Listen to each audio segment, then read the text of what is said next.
नमस्कार दर्शक बंधु। आज आम गोटे एमती गछ विषय जाना जहाँकि प्रत्येक गाँव में निश्चय रही था।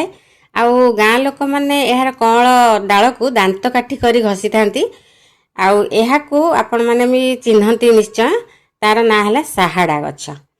आपण अंचल साहाड़ा गछ को केउ नाम जानती आपण मत कमेंट सेक्शन रे लिखिबे। ये जो साहाड़ा गछ ताकू हिंदी रे सिहोरा, सिहद, सहोरा, दहेया कही। आउ संस्कृत रे यह शाखोटक, पित्तफलक, भूत बसा आदि नाम रे जना जाए। किंतु आयुर्वेद रे याकू शाखोटा बोली कहती। ये जो गछर पत्र को जदि आपण हाथ में केबे धरिथिबे ताहले देखिबे एटा टी खद खदड़िया लागि थाए, हाथ को बा रफ लागि थाए, जेमती सैंड पेपर बा बाली कागज परी लागि थाए। सेति पे इंग्लिश रे याकू सैंड पेपर ट्री कहा जाए। आउ इंग्रेज माने जेतले देखिले जे गाँ लोक मैंने यहाँ दांत काठी कर घसुचंती ता ना टूथब्रश ट्री मध्य दे देइछंती। ता छड़ा यहाँ इंग्लिश रे सियामीज रफ बुश आउ सिरट आदि ना रे जानी थांती। यार बॉटनिकल ना हैला स्ट्रेबलस आस्पर आ फैमिली मोरासी। ये जो गछटी को देखंतु या गोटे मध्यम आकृतिर गछ होता है। आर उच्चता प्राय 6 ରୁ 10 मीटर भितर होता है। आउ कांड गुड़िक शक्त, तार जो छालीटा टिके धूसर बर्णर होता है। पत्र गुड़िक सरल अंडाकृति बा टिके लंबालिया होता है। धार गुड़िक कटा कटा होता है। यार पत्र को हाथ में धरले से टिके खदड़ा लगी थाए। फूल हलदिया मिशा सबुज रंग। आ फलटी टिके कोली भलिया होता है। फल पाचिगले हलदिया रंग होता है। ता भितर गोटे छोट मंजी रही है। यार फल को गाँव में पिला माने खाई थांती। यही गछटी साधारणतः आमर जो दक्षिण पूर्व एशियार देश गुड़िक रही जमी भारत, श्रीलंका, थाईलैंड, इंडोनेशिया, मालेशिया आदि देश मानक बहुत परिमाण देखा मिलता है। जदि यही गछर डाल को आप भांगे कि पत्र को आप छिंडेबे ए गोटे धला रंगर तरल पदार्थ बाहरी थाए जहाँ मिल्की लेटेक्स कहा जाए। आयुर्वेद शास्त्र रे साहाड़ा गछर अनेक औषधीय प्रयोग विषय उल्लेख अच्छी। ताकू छाड़देले यह साधारण लोक मैंने घरोई चिकित्सा व्यवहार करिथांती। आजिकाली आधुनिक गवेषणागार में साहाड़ा गछ उपरे अनेक गवेषणा हेउची। नेशनल इंस्टीट्यूट ऑफ हेल्थ बा NIH, NCBI आदि बहुत संस्था रे ए गछ उपरे हमर रिसर्च चलीची। सेही सब गवेषणारू एथिरे अनेक प्रकार बायो एक्टिव कंपाउंड सब थिबार जना पड़िछि। साहाड़ा गछर मूलर छेली, कांडर छेली, पत्र और मंजी को साधारणतः औषध रूपे व्यवहार करथांती। यार रस टिके तिक्त बा पितालिया होता है। आउ यह उष्ण बीर्ज माने शरीर को उष्णता प्रदान करिथाए। तेणु यह बात और कफ दोष दूर करिथाए। आयुर्वेद रे एवं घरोई चिकित्सा रे यार कौन कौन सब व्यवहार रही एबे चलंतु से विषय किछि जानिबा। दांत बिंधा और दांत रोग। प्रथम रु मु कहिछि जे एई जो साहाड़ा गछर डाल को गाँव लोक माने दांत काठी करी घसतांती। कारण से माने जानी थांती जे एई जो साहाड़ा गछर दांत काठी दांत घसिले दांत मजबूत होता है। आउ दांत मूल फुला, दरज, हलिबा, दांत हलिबा ए सब होई न थाए। आ जदि दांत बिंधा हेउथाए ताहले साहाड़ा गछर छेली को क्वाथ प्रस्तुत करी कुली कले सांगे सांगे दांत बिंधा भल होता है। ता छड़ा यह सब प्रकार तुंड घा माने पाटी भीतर जदि घा होता है ताको तुंड घा कहती।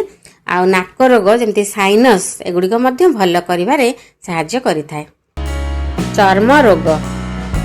साहाड़ा गछर पत्र को बाटी दियंतु तार पेस्ट को जेकोनोसी चर्म रोग जमती कि जादू, काछु, कुंडिया, भिंची आदि रे जदि आपण लेप देबे ताहले मासे कि 2 मास पर्यंत एपरे लेप देले सेगुड़िक सब भल होइथाए।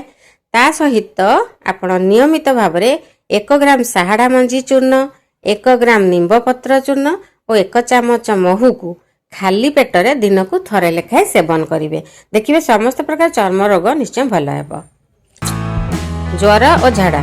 साहाड़ार छालीर क्वाथ 20 ରୁ 30 मिलीलीटर लेखाए उषुम उषुम जदि पान करेंगे दिन को थरे किंबा 2 थर ताहले समस्त प्रकार ज्वर और झाड़ा आदि भल होता है। झाड़ा कहले आपनकर जेकोसी धर तरल झाड़ा बा डायरिया किंबा नाल रक्त झाड़ा बा डिसेंट्री मध्य भल होता है।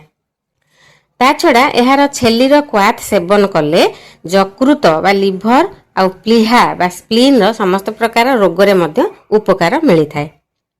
କ୍ୱାଥ ପ୍ରସ୍ତୁତ କରିବା ପାଇଁ ହେଲେ 10ରୁ 15 ଗ୍ରାମ ସାହାଡ଼ା ଛେଲି ନେବେ। ତାକୁ 250 ମିଲିଲିଟର ବା 250 ମିଲିଲିଟର ପାଣିରେ ଫୁଟାନ୍ତୁ ଧିମା ଆଞ୍ଚରେ ବା ମଧ୍ୟମ ଆଞ୍ଚରେ। ଏହିପରି ଭାବରେ 15 ମିନିଟ୍ ଫୁଟାଇଲା ପରେ ପାଣି ମରିଯାଇ ଅଧା ରହିଗଲେ ତାକୁ ଓହ୍ଲେଇ ଛାଣି ଦିଅନ୍ତୁ ଏବଂ ଉଷୁମ ଉଷୁମ ପିଇପାରିବେ। ସେଇ କ୍ୱାଥ 20ରୁ 30 ml ପର୍ଯ୍ୟନ୍ତ ଥରକେ ପିଇପାରିବେ। ଗୋଦର ବା ସ୍ଲିପର ସମସ୍ତେ ଜାଣନ୍ତି ଯେ ଏଇ ଯେଉଁ ଫାଇଲେରିଆ ଜ୍ୱର ହୁଏ ତାହା ଗୋଟେ ମଶା ଦ୍ୱାରା ବ୍ୟାପିଥାଏ। ଆଉ ବାରମ୍ବାର ଯଦି ଫାଇଲେରିଆ ଜ୍ୱର ହୁଏ ତାହେଲେ ଧୀରେ ଧୀରେ କ'ଣ ହୁଏ ନା ଗୋଡ଼ର ମାଂସପେଶୀ ଫୁଲିଯାଏ ଏବଂ ଫୁଲାଟା ରହିଯାଏ। ତାକୁ ଗୋଦର ଗୋଡ଼ କହନ୍ତି। ଯଦି ସେମିତି ଗୋଦର ଗୋଡ଼ ହୋଇଥାଏ ଯାହାକୁ ଫାଇଲେରିଆସିସ୍ ମଧ୍ୟ କୁହାଯାଏ ତାହେଲେ ସାହାଡ଼ା ଗଛର ଛେଲିର କ୍ୱାଥରେ ଗୋମୂତ୍ର ମିଶାଇ ପାନ କରିଥାନ୍ତି। ଆଉ ତାକୁ ଛାଡ଼ିଲେ ଆଉ ଗୋଟେ ଉପାୟ ମଧ୍ୟ କରିଥାନ୍ତି। ସାହାଡ଼ା ଛେଲି 10ରୁ 15 ଗ୍ରାମ ନେଇ ତାକୁ 50 ମିଲିଲିଟର ଗୋମୂତ୍ରରେ ବାଟି ସେବନ କରିଥାନ୍ତି। ଦିନକୁ 2 ଥର ଲେଖାଏଁ 1 ମାସରୁ 3 ମାସ ପର୍ଯ୍ୟନ୍ତ ସେବନ କଲେ ଗୋଦର ଗୋଡ଼ ଭଲ ହୋଇଯାଇଥାଏ। ଅର୍ଶ ବା ପାଇଲ୍ସ ଯଦି ହୋଇଥାଏ ତାହେଲେ ସାହାଡ଼ା ମୂଳର ଛେଲି, କାଣ୍ଡର ଛେଲି ଆଉ ସାହାଡ଼ା ପତ୍ରକୁ ଏକାଠି ଖରାରେ ଶୁଖାଇ ଦିଅନ୍ତୁ। ତାକୁ ଚୂର୍ଣ୍ଣ କରିଦେବେ। ସେହି ଚୂର୍ଣ୍ଣରୁ 1 ଚାମଚ ବା ଅଧ ଚାମଚ ନେଇ ତାକୁ ମହୁରେ ମିଶାଇ 7 ଦିନ ପର୍ଯ୍ୟନ୍ତ ଦିନକୁ 2 ଥର ଲେଖାଏଁ ସେବନ କରନ୍ତୁ। ଛେଲି ବଦଳରେ ପତ୍ରର ତାଜା ରସ ମଧ୍ୟ ବ୍ୟବହାର କରିଥାନ୍ତି। ଭଗନ୍ଦର ସାହାଡ଼ା ମଞ୍ଜିର ଚୂର୍ଣ୍ଣ 250ରୁ 500 ମିଲିଗ୍ରାମ ମାନେ ଅଧ ଗ୍ରାମ ଲେଖାଏଁ ନେଇ ତାକୁ ମହୁରେ ମିଶାଇ ଦିନକୁ 2 ଥର ଲେଖାଏଁ ଏମିତି 21 ଦିନ ପର୍ଯ୍ୟନ୍ତ ସେବନ କରନ୍ତୁ। ତା ଦ୍ୱାରା ଭଗନ୍ଦର, କାଖରେ ଗୋଲି ପଡ଼ିଯାଇଥିଲେ କାଖ ଗୋଲି ଯାଉ କହନ୍ତି ମାନେ ପାଖ ଦରଜ ହୁଏ, ଆଉ ବ୍ରଣ ଏବଂ ଉପଦଂଶ ବା ସିଫିଲିସ୍ ଏଥିରେ ମଧ୍ୟ ଉପକାର ମିଳିଥାଏ। ଧବଳ ଛଉ ସାହାଡ଼ା ମଞ୍ଜିକୁ ଗୋମୂତ୍ରରେ ବାଟି ସେହି ଧବଳ ଛଉରେ ଭଲ ହେବା ପର୍ଯ୍ୟନ୍ତ ଲେପ ଦିଅନ୍ତୁ। ଗୋଇଠି ଫଟା ଯଦି ଶୀତ ଦିନେ ଗୋଇଠି ଫାଟୁଥାଏ ତାହେଲେ ସାହାଡ଼ା ଗଛର କ୍ଷୀର ସେଥିରେ ଲଗାଇଲେ ଗୋଇଠି ଫାଟି ନଥାଏ।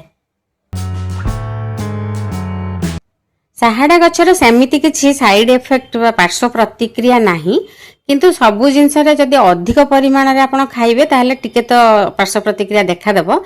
ଯେମିତିକି କନଷ୍ଟିପେସନ୍ ବା କୋଷ୍ଠବଦ୍ଧତା ହେଇପାରେ କିମ୍ବା ପେଟ ମୋଡ଼ିପାରେ, ପେଟ ଗୋଳମାଳ ହେଇପାରେ, ଝାଡ଼ା ଟିକେ ହୋଇପାରେ। ଆଉ ଗର୍ଭବତୀ ସ୍ତ୍ରୀ ଏବଂ ଯେଉଁମାନେ ପିଲାଙ୍କୁ କ୍ଷୀର ଖୁଆଉଥାନ୍ତି ସେମାନେ ଏସବୁ ଜିନିଷ ମନକୁ ମନ କେବେ ହେଲେ ଖାଇବେ ନାହିଁ। ବନ୍ଧୁଗଣ, ଭିଡ଼ିଓଟି ଯଦି ଭଲ ଲାଗିଥାଏ ଲାଇକ୍ଟେ ନିଶ୍ଚୟ କରନ୍ତୁ ଆଉ ବନ୍ଧୁମାନଙ୍କ ସହିତ ସେୟାର ମଧ୍ୟ କରନ୍ତୁ। ଆଉ ଏହିପରି ଆଉ କିଛି ଔଷଧୀୟ ଗଛ ବିଷୟରେ ଜାଣିବାକୁ ଯଦି ଚାହୁଁଛନ୍ତି ତାହେଲେ ମୋର ଚ୍ୟାନେଲଟିକୁ ନିଶ୍ଚୟ ସବସ୍କ୍ରାଇବ୍ କରନ୍ତୁ ଏବଂ ବେଲ୍ ଆଇକନ୍ଟିକୁ ମଧ୍ୟ ପ୍ରେସ୍ କରିଦେବେ। ତାଦ୍ୱାରା ମୋର ନୂଆ ଭିଡ଼ିଓର ନୋଟିଫିକେସନ୍ ଆପଣଙ୍କୁ ଇମିଡ଼ିଏଟଲି ମିଳିଯିବ। ଧନ୍ୟବାଦ।